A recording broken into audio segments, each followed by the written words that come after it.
ప్రభు పేరట నా యొక్క వందనాలు అందరికీ తెలియపరుస్తున్నాను. ప్రభు కృప వల్ల ఈ శ్రమ కూటాల్లో, ఈ సిలువుజాన కూటాల్లో నెల ప్రార్థన కూడికలు కూడా జరిగాయి. రాత్రి పల్ల ఆరాధన జరిగింది. చాలామంది బిడ్డలో నాకేమనిపించిందంటే కొంచెం తక్కువ మంది పాలు పొందినట్లుగా నాకు కనపడ్డది. బల్లారాధన ఇస్తాను నాకు తెలిసిపోద్ది ఎంతమంది ఉన్నారు. అంచేత గంట సుమారు పెట్టి నాకు అరగంటలు అయిపోయింది రాత్రి. చాలామంది పాలు పొందలేకపోయారు. 10 గంటల ఆరాధనలో కూడా కొంతమంది ఉండొచ్చేమో ఉంటారు. ఇప్పుడు ఈ ఉదయకాలం ఆరాధనలో పాలు పొందిన వారు ఎవరైతే బలలో పాలు పొందలేదో మీరు సిద్ధపడిస్తే బలలో పాలు పొందాలని కూడా మరలా జ్ఞాపకం చేస్తున్నాను. ఇదే విషయం చేసేపు కూడా మీకు జ్ఞాపకం చేశాడు. 8 గంటల వరకు ఒక అరగంట సమయము కొన్ని దేవుని మాటలు మనం నేర్చుకుందాం. ఈ ఉదయకాలము ఆరాధనలో ఉదయకాలం ఆరాధన చాలా ప్రశాంతంగా ఉంటుంది. నా దృష్టిలో, మీ దృష్టిలో ఎలాగుందో తెలియదు. ప్రశాంతంగా, ఏ గొడవ లేకుండా, పిల్లల అల్లరి కూడా అంతగా లేకుండా సైలెంట్గా ఉంటుంది. కొంతమంది పాలు పొందుతున్నారు. కొత్త వాళ్ళు కూడా వస్తున్నారు. కొత్త వాళ్ళు అంటే మరీ కొత్త వాళ్ళు కాదు, ఉదయకాలం రారు. అటువంటి వాళ్ళు కూడా కొంతమంది వచ్చి పాలు పొందుతున్నారు. అయితే 10 గంటల ఆరాధనలో మాత్రం కొంచెం పంచబడుతున్నారు. అయినా పర్లేదు. ఒకవేళ 2వ ఆరాధనలో కూడా ఇప్పుడు వచ్చిన వారు పాలు పొందాలంటే రావచ్చు. నిషేధించరు మిమ్మల్ని. ఉదయకాలం వచ్చి మళ్ళీ తెచ్చో నువ్వు అని పని ఉండదు. అంచేత అవకాశం ఉన్నవాళ్ళు, ఇంట్రెస్ట్ ఉన్నవాళ్ళు 2వ ఆరాధనలో కూడా పాలు పొంది దేవుని మాటలు వినొచ్చు. పరిశుద్ధ గ్రంథాలు తెరిచి కొన్ని మాటలు జ్ఞాపకం చేసుకుందాం. గలతీయులకు రాసిన పత్రిక, గలతీయులకు రాసిన పత్రిక అయ్యగారు దొరకలేదనుకుంటారా మీరు? కావలసిన మాటలు అందులోనే కనపడ్డాయి. నాకు కొన్ని మాటలు జ్ఞాపకం చేసుకుందాం. పరిశుద్ధ గ్రంథంలో అపొస్తలుడైన పౌలు గలతీ సంఘానికి వ్రాసినటువంటి పత్రిక 6వ అధ్యాయం 14వ వచనాన్ని చదువుతాం. అయితే మన ప్రభువైన యేసు క్రీస్తు సిలువయందు తప్ప మరి దేని యందును అతిశయించుట నాకు దూరమగను. మలిచిదోమా. అయితే మన ప్రభువైన యేసుక్రీస్తు సిలువయందు తప్ప మరి దేని యందును అతిశయించుట నాకు దూరమగును కాక. చాలు. అతిశయపడాలంటే మనందరికంటే ఎక్కువ అవకాశాలు అపొస్తలుడైన పౌలు గారికి ఉన్నాయి. మనకంటే పేరుగాంచిన ఉజ్జీవ ప్రసంగికుడు, 12 శిష్యుల్లో కంటే జ్ఞానవంతుడు,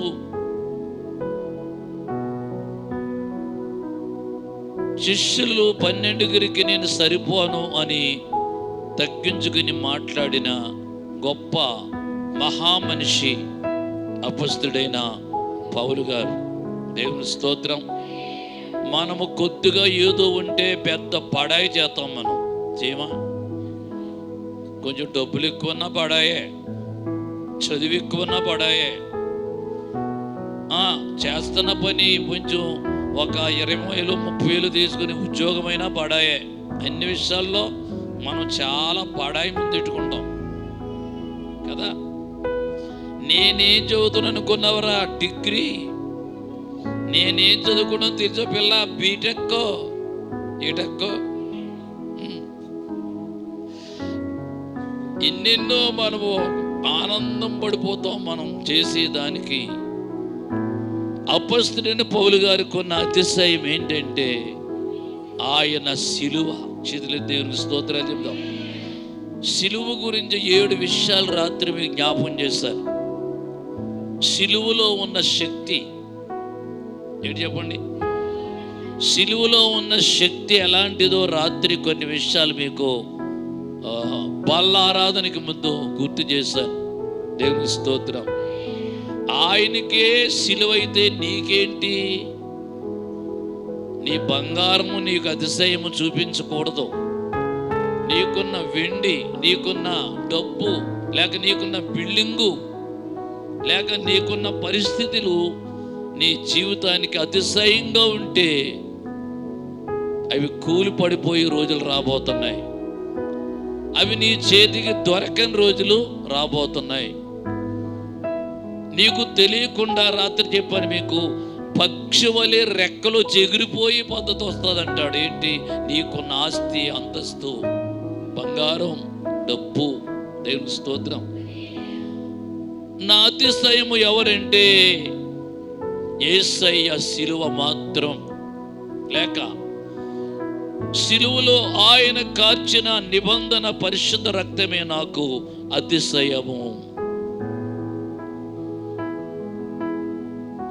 చాలా ఉన్నాయి అతిశయపడాలంటే. అందరికంటే బాగా విద్యావంతుడు పౌలు గారు. 12 శిష్యుల్లో ఆయన చదివిన చదువు ఎవడు చదవలేదు అసలు. గమాలియేలు పాదాల దగ్గర క్షుణ్ణముగా ఈ ధర్మశాస్త్రం నేర్చుకున్నాను నేను అంటాడు. ఎలా నేర్చుకున్నాడంట? గమాలియేలు పాదాల దగ్గర ఈ వాక్యాన్ని నేను క్షుణ్ణంగా నేర్చుకున్నానంటే కరెక్ట్గా లోపం లేకుండా నేర్చుకున్నాను. దేవుని స్తోత్రం. యేసయ్య పాదాల దగ్గర కూర్చుని ఇద్దరు స్త్రీల్లో ఒకే స్త్రీ మరియా ఆయన పాదాల దగ్గర ఎన్నో విషయాలు నేర్చుకున్నది. దేవుని స్తోత్రం. అందుకే ఇద్దరు స్త్రీల్లో మరియమ్మనే మనం ఎన్నిక చేస్తూ ఉంటాం. ఆనందపడి ఉన్నది. దీనికి సాదృశ్యంగా మరొక వాక్యాన్ని చదువుదాం. 1 కొరింథీ పత్రిక 5 అధ్యాయంలోకి రెండొకసారి. 1 కొరింథీ పత్రిక 5వ అధ్యాయం 6 నుంచి 8 వరకు చదువుదాం. మీరు అతిశయపడడం మంచిది కాదు. పులిసిన పిండి కొంచెమైనను మొత్తంతయో పులిచేనని మీరు ఎరుగరా?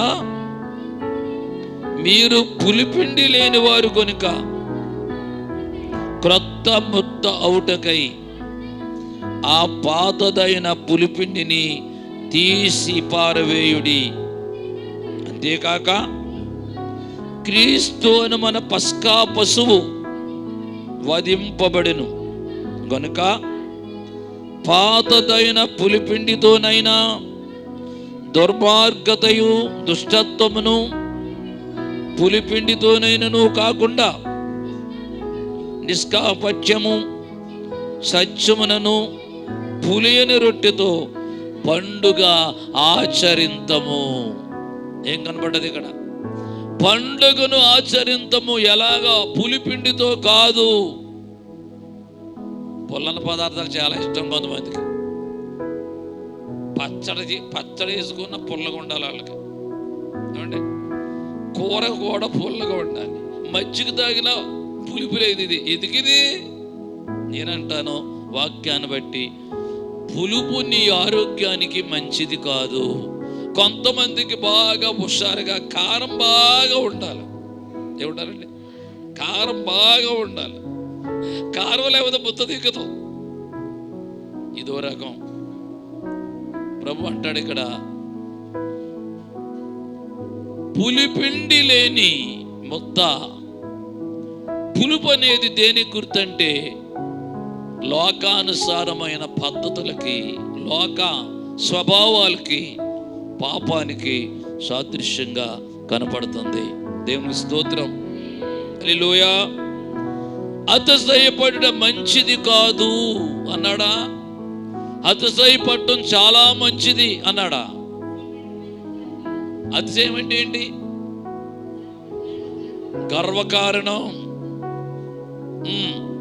మా పొలవూరులు అంటే ఏంటో తెలుసా? ఇదో గర్వం. మా ఓటర్లు అంటే మీకేం తెలుసా అసలు? ఇదో గర్వం. మా చాట్లన్నీ మా దగ్గర నుంచి వస్తాయి చిరుక్కోటానికి. అది ఏడు చాట్లోకి రావచ్చు. ఏంటిది? అతిశయం. దేవునికి స్తోత్రం. హల్లెలూయా.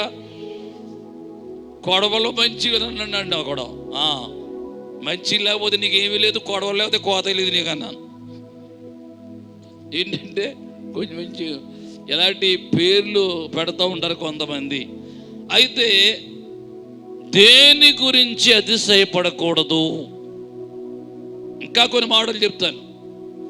అసలు మనము దేని గురించి మనం అతిశయపడకూడదు, గర్వించకూడదు. కీర్తనలో ఒక మాట ఉంది, చూద్దాం. కీర్తనల గ్రంథం నాకు పావుగంట ఉంది, అంచేత పరిగెడుతున్నాను ముందుకి. కీర్తన గ్రంథం 20వ కీర్తన చేయండి ఒకసారి. దేని గురించి అతిశయం మనకి ఉండకూడదో చెప్తున్నాడు. కీర్తనలో 20వ కీర్తన 7వ వచనం. కొందరు రథములను బట్టి, కొందరు గుర్రములను బట్టి అతిశయపడుదురు. మనమైతే మన దేవుడైన యెహోవా నామాన్ని బట్టి, ఒక్కసారి చప్పట్లు కొట్టి ప్రభు నామాన్ని మహింపడతాం. ఈ వాక్యాన్ని బట్టి దేవునికి స్తోత్రం. హల్లెలూయా. రథాలను బట్టి, గుర్రాలను బట్టి. రథము దేని సూచిస్తుంది? మానవుడికి ఉన్నటువంటి గొప్ప ఆస్తి అంతస్తును చూపిస్తుంది. రెండోది, గుర్రం అంటే మనిషికి ఉన్న బలం. నాకు మించిన బలవంతుడు లేదనుకుంటుందంటే ఏనుగు. కానీ దాని బలవంతు అడిచిపెట్టేది ఒకటి ఉంది. చెప్తారేంటది? సింహం. సింహాన్ని చూస్తే దానికి గుండె దడ, చాలా కంగారు, ఎట్టి పద్ధతిలో చావదు. ఏది? ఏనుగు. అది చావాలంటే తొండానికి పైన దానికి ఏదో అంటారు పంజా, ఏదో ఆ పంజా మీద సరిగ్గా ఎగిరి పడుతుందంట. ఏది? సింహం. 2-3 సార్లు ఎగిరిపడి దాన్ని పట్టుకునేప్పటికి టప కింద పడి చచ్చిపోద్ది. ఏది? ఏనుగు. బలం. చాలామంది బలవంతులు ఖండ బలాన్ని బట్టి, కొంతమంది కులగర్వం, కులాన్ని బట్టి, ధనాన్ని బట్టి, బంగారాన్ని బట్టి. రైట్, నువ్వు చెప్పింది కూడా కరెక్టే. ఇస్తేనంటే తక్కువ అనుకున్నారండి మీరు. పదవిని బట్టి, నన్ను మించిన వాళ్ళు లేడు, నా పదవి ఏంటో తెలిసిన ఎమ్మెల్యే ఈ దేశానికి, లేకపోతే ఎంపీ నేను, అందరు నా కాళ్ళ దగ్గర రావాల్సిందే. నువ్వు ఎంపీవో లేకపోతే ఏ పద్ధతిలో ఉన్నావో, యేసయ్య పాదాలు పట్టుకునే టైం ఒకటి ఉంది. చేతులు దేవునికి స్తోత్రాలు చెప్తాం. హల్లెలూయా. మరి ఈయన దేన్ని బట్టి అతిశయిస్తున్నాడు? ఏమా? రథాలను బట్టి అతిశయించట్లేదు. మనమైతే మన దేవుడైన యెహోవా నామాన్ని బట్టి. అంటే యేసయ్య శిలువ ఎలాంటిది? రథాల కంటే గొప్పది, గుర్రాల కంటే గొప్పది. ఇంకేంటి? ఆకని చెప్పాడు కదా, ఆయన పరిశుద్ధ రక్తము కార్చిన శిలువ నీ ఎదురు ఉంటే, నీ సముఖంలో ఉంటే, నీ దగ్గర ఉంటే, నీతో ఉంటే, నిన్ను మించిన విజయవీరుడు మరొకడు లేడు. దేవునికి స్తోత్రాలు చెప్దాం. హల్లెలూయా. ఇంకా 33:17 చూడండి ఒకసారి. కీర్తనలే కీర్తనలు 33, అమ్మా రక్షించుటకు గుర్రము అక్కరకు రాదు, అది దాని విశేష బలము చేత మనుష్యులను తప్పింపజాలదు. అబ్బాయి ఎంత గొప్ప మాట ఇది. రక్షించుటకు గుర్రము అక్కరకు రాదు.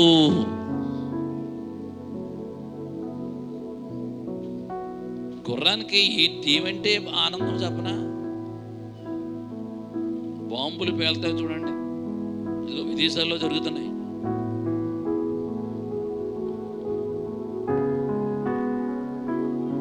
చైబేరి వినపడుతుంది చూడండి యుద్ధం చేయడానికి. ఇదంటే కాలు దువ్వుతుందంట గుర్రం, దాని భయం ఉండదు. అలాంటి జరిగి వెళ్తే వేగంగా ముందుకు పరిగెడుతుంది గుర్రం. దేవునికి స్తోత్రం.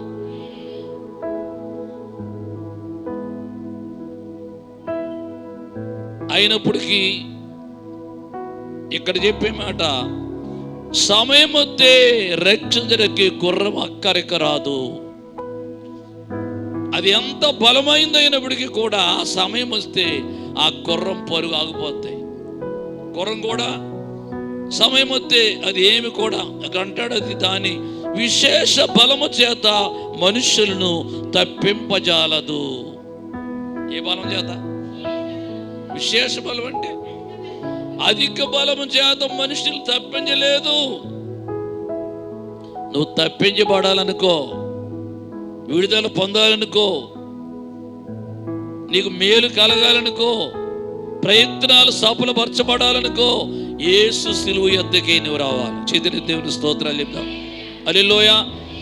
ఇవన్నీ గమనించిన పౌలు గారు అంటాడు, సిలువే నాకు స్థిరము, సిలువే నాకు శాశ్వతం, సిలువే నాకు నిజం, సిలువే నాకు ఆశీర్వాదం.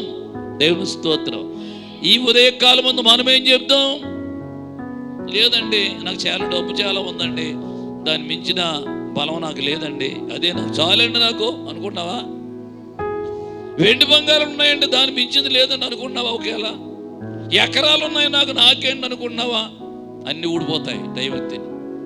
దేవుని స్తోత్రం. గల్ప దేశాల్లో ఏం జరుగుతుంది ఇప్పుడు? యుద్ధం. ఎప్పుడు కదా ముందు ఎట్టి పద్ధతిలో వెనుకంజ వేయము, యుద్ధం జరగవలసిందే అంటున్నాడంట ఇరాక్కోడు. ఇజ్రాయేల్ దేశానికి ఇరాక్కి భయంకరమైన పోరాటం. చాలా మంది యువతలకు వద్దామంటే మార్గం లేదు, దడదడ ఒడుగుపోతున్నారు. చికెన్ ఏడ్చేది రాత్రి దగ్గరకు వచ్చి ఆ భర్తని కొడుకుని బయటకు వెళ్ళవట్లేదని లోపలే ఉన్నారంట. కారు మీద వాళ్ళ అమ్మాయి మాత్రం వెళ్తుందని డ్యూటీకి. చూసారా ఎంత భయంకరంగా ఉందో? ఏంటనుకున్నావు ఇది? ప్రవచనం. ఏంటనుకున్నావు ఇది? ఎప్పుడో చెప్పాడు ప్రవచనం. పెట్రోల్ సుక్క దొరకదు, డీజిల్ అనేది కనబడదు, కురుడాయిలు కూడా ఎక్కడ కనబడదు. రాబోయే రోజుల్లో 5 వాహనాల పని ఏంటి? ఏమంటే 2-3 లక్షలు ఖరీదైన బళ్ళు. బాబాయ్, ₹1,00,00,000 ఖరీదైన కార్లు ఉన్నాయంటండి బాబు. ఓ కోటి ఏంటి, 7 కోట్లు ఖరీదైన కార్లు ఉన్నాయంట.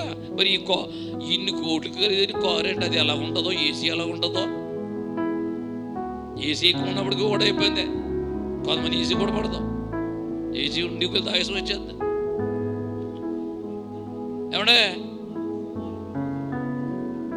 చూసారా, ఆ చచ్చిపోయినట్టు వెళ్తుంటాడు, అందులో ఏమైపోతాడు లోపల. ఏసీలో అంతమానం ఉండొద్దు, ఏసీ ఉన్నవాళ్ళు జాగ్రత్త. ఏసీలో ఉన్నవాళ్ళే, ఏసీలో లేనివాళ్ళు పర్లేదులే. ఎంత గాల్పును ఓర్చుకున్నా పర్లేదు, కానీ ఏసీ మాత్రం అనారోగ్యం తెచ్చిపెడుతుంది. దేవునికి స్తోత్రం. హల్లెలూయా. ఎంత ఘోరమైన సంగతి. ఏది ఏమైనా ఇశ్రాయేలు జనాంగాన్ని, యూదులను నేను కాపాడుతానని వాగ్దానం చేశాడు దేవుడు. దేవుడి స్తోత్రం చెప్తాం. హల్లెలూయా.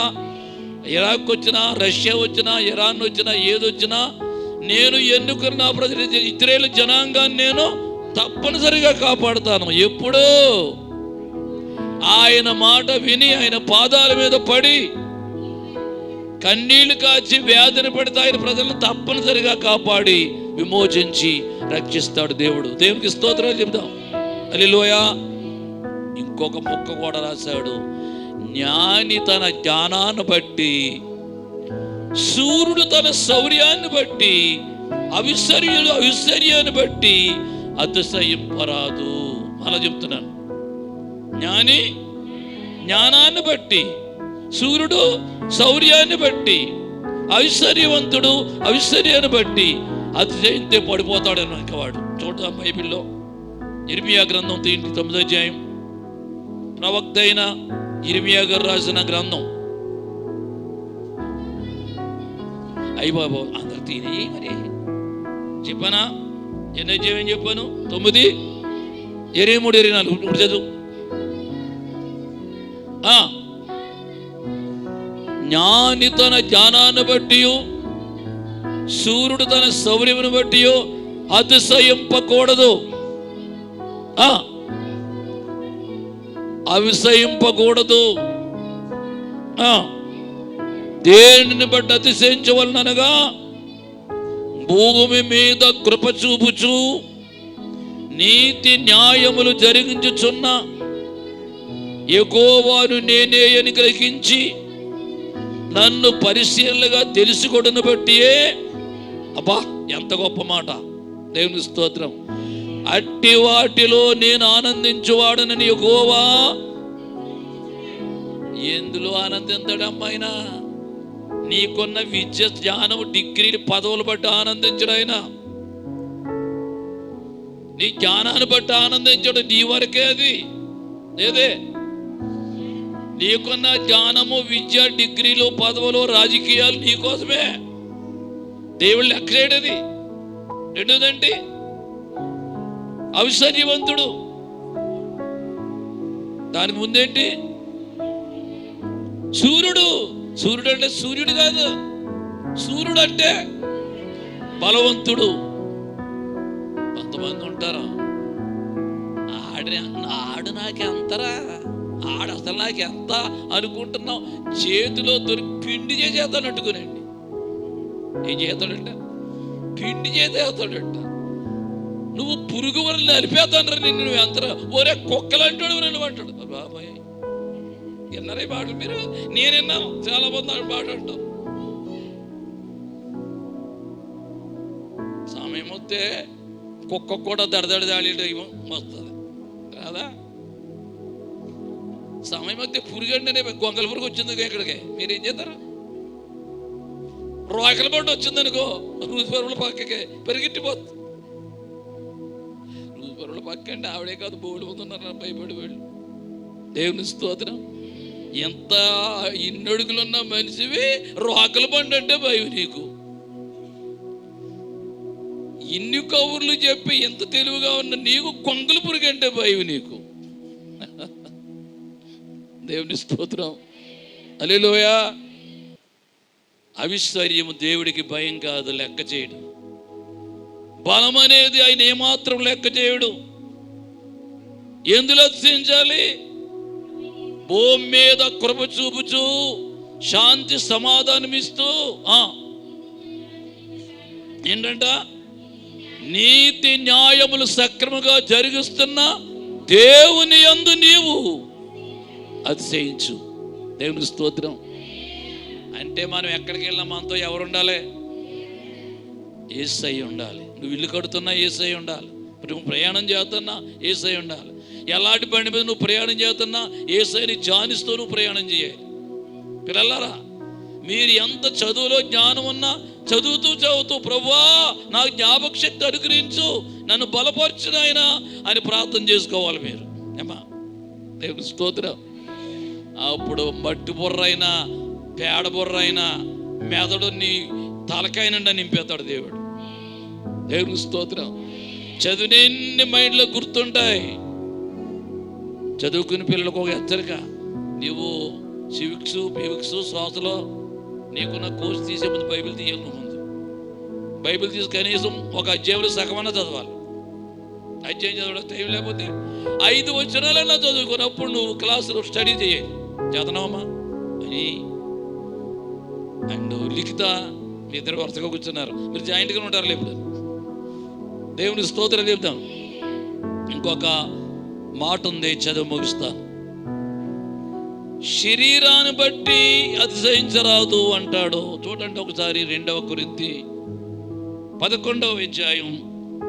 2 కొరింథీ 11వ అధ్యాయం. త్వరగా తీయాలి. 2 కొరింథీ ఎన్నో అధ్యాయం? 18 చదవండి. 11 అమ్మా. అనేకులు శరీర విషయములు అతిశయపడుతున్నారు కనుక వివేకులయ్యుండి అవివేకులను సహించుచున్నారు.